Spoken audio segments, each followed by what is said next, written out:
Ang programang ito ay hatid sa inyo ng Air 21. Sagot ko, padala mo!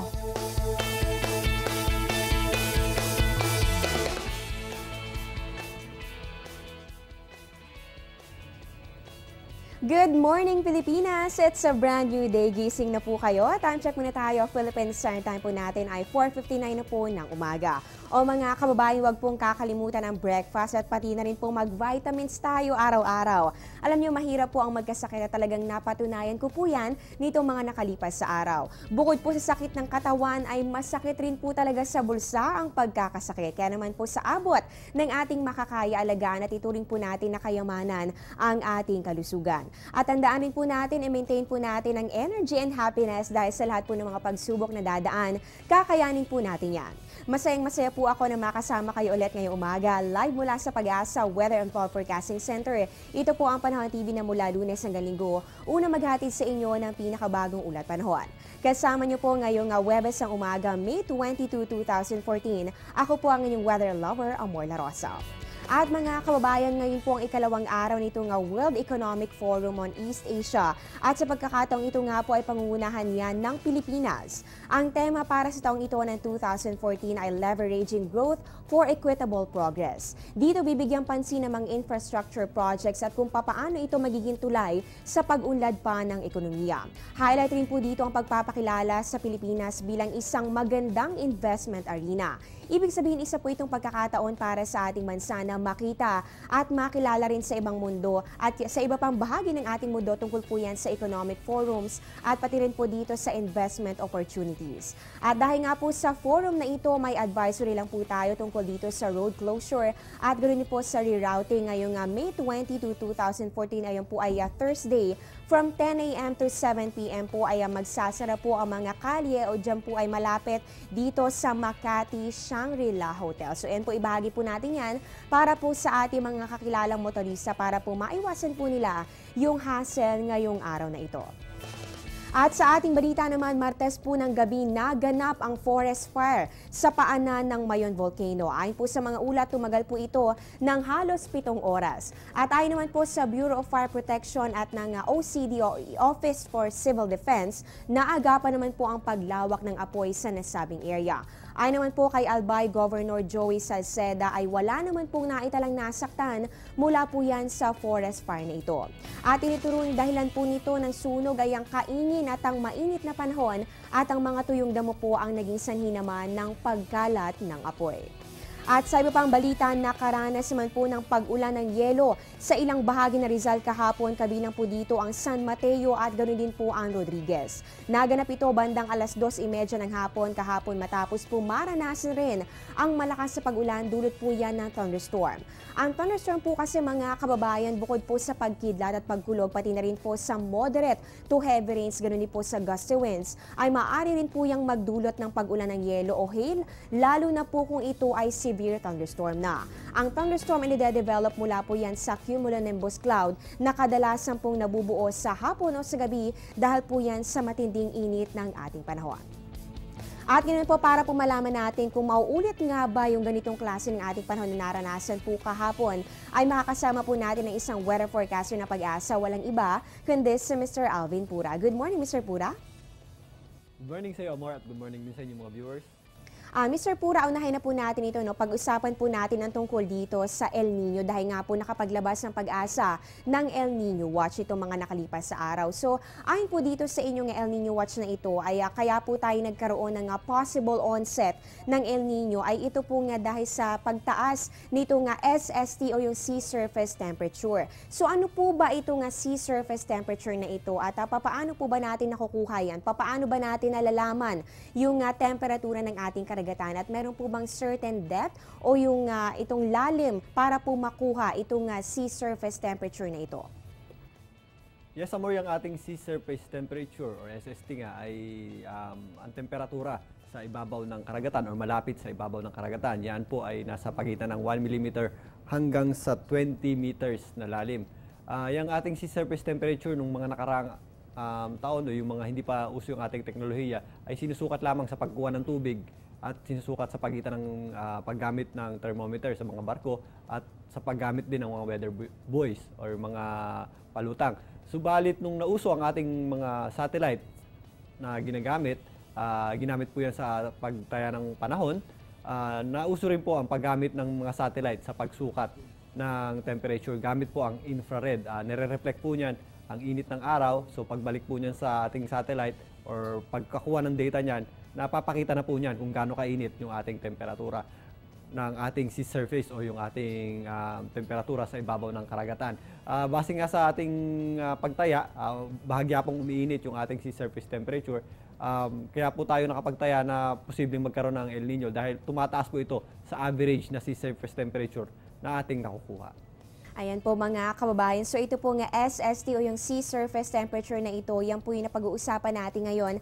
Ayan po yung malaking factor kung bakit po tayo nagdeklara na posible ang pagkakaroon ng El Nino. At yan nga po yung maaari pong makaapekto rin dito sa ating bansa, dito po yan sa Pilipinas. At nabanggit po ni Mr. Pura kanina na dati po ay weather buoys lamang o iba pong mga instruments yung ginagamit. Pero dahil nga po sa moderno na tayo ngayon, meron na po tayong mga satellites na siya pong ginagamit natin para po makuha natin ito nga temperatura o kung gaano na nga ba kainit yung ating karagatan para nga po ito ay matukoy natin kung ano pa yung mga possible na changes na ating maranasan sa lagay ng ating panahon. At eto naman, Mr. Pura, dahil nga po tayo po ay naghahanda na rin para po yan sa araw-araw natin, para po malaman natin kung ano nga ba yung mga dapat nating asahan pa sa mga susunod pang mga araw. Tayo po ay mag-monitor ngayon. Meron na po ba kayo nakikita na posible po nga sama ng panahon na maaari po makaapekto o pumasok sa loob ng ating Philippine Area of Responsibility sa mga natitirang araw po ng buwan ng Mayo? Sa ngayon, Amor, sa susunod na 2 hanggang 3 hanggang 4 na araw ay wala naman tayong nakikitang posibleng anumang pumasok na bagyo or low pressure area or posibleng mabuong low pressure area sa loob ng ating Philippine Area of Responsibility. At habang papatapos ang ating buwan, lumiliit na rin po ang possibilities na meron tayong mabuong bagyo or maging bagyo sa buwan na ito. Subalit, nandiyan pa rin yung ating intertropical convergence zone at alam naman natin, yan po ang simula or diyan po namumuo yung ating mga low pressure area at mga bagyo. Since nasa baba po yan, sa ngayon hindi pa po yan nakaka-apekto sa atin. Pero meron pa rin tayong chance, bagamat maliit po yan, may chance pa rin po tayo na magkaroon ng mga low pressure area at mga bagyo or mga bagyo sa susunod na mga araw. Ayan, magandang balita po yan para sa ating lahat na sa ngayon naman po ay wala pa po tayo namamataan na anumang sama ng panahon na maaari pong pumasok sa loob ng ating Philippine Area of Responsibility. Pero dahil nga po nabanggit ni Mr. Pura na ito po nga ITCZ o Intertropical Convergence Zone ay patuloy po sa pag-iral, ay maaari po tayong magkaroon pa rin ng pag-monitor o continuous monitoring dito po yan sa ITCZ dahil nga po ito yung pinagmumulan o yung breeding ground nito mga low pressure area na siya naman pong posibleng maging isang tropical cyclone o isang bagyo. At dahil nga po ilang araw na lamang natitira para po sa buwan na ito ng Mayo, ano po ba yung mga possible changes pa na posible po nating maranasan sa lagay ng ating panahon? At nakikita po ba natin, Mr. Pura, na mas mapapaaga o mas madedelay ito nga pagpasok ng wet or rainy season dito sa Pilipinas? Sa ganitong panahon nga ng Mayo, na itatala na yung ating mga matataas na temperatures or yung mga highest temperature natin, at inaasahan naman natin sa pagpasok ng buwan ng Hunyo, ay unti-unti na rin yung bababa dahil sa pagdami ng ating mga ulan at yung ating mga kaulapan. Sa panahon ngayon, yung ating onset ng rainy season usually yan sa buwan ng Mayo, second half or first half ng May. Pero sa ngayon, wala na po natin aasahan yung first half ng May.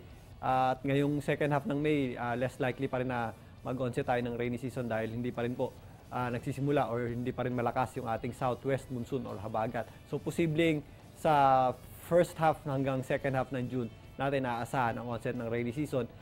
Normal pa rin po yan, nangyayari pa rin po yan. Kadalasan lang na May ang ating onset ng rainy season. Pero may mga panahon din na nangyayari. Like last year, first half ng June yung ating onset ng rainy season. So posibleng ngayong taon ay maaaring June na rin po yung ating onset ng rainy season.